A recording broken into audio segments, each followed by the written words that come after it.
দলের কম্বিনেশন বা ভারসাম্য নষ্ট হবে, মিরাজকে দলের বাইরে রাখা হয়েছে। চিন্তা করতে পারেন।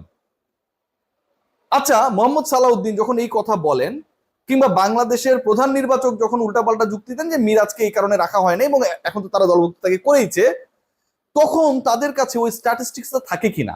ধরেন মিরাজ ভালো করেছে, করার পরে কম্বিনেশনটা বাদ পড়েছে, যেই ক্রিকেটার খারাপ করছে সেই পার্টিকুলার ক্রিকেটার তো স্কোয়াডে থাকাই যোগ্য না। নাজমুল শান্তকে আপনার স্কোয়াডে রেখেছেন, আপনার লিটন কুমার দাসকে স্কোয়াডে রেখেছেন তো নাকি?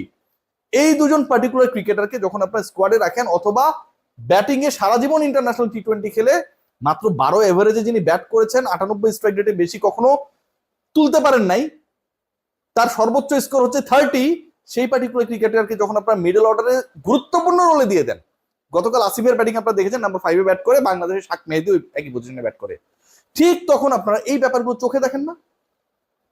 লিটন কুমার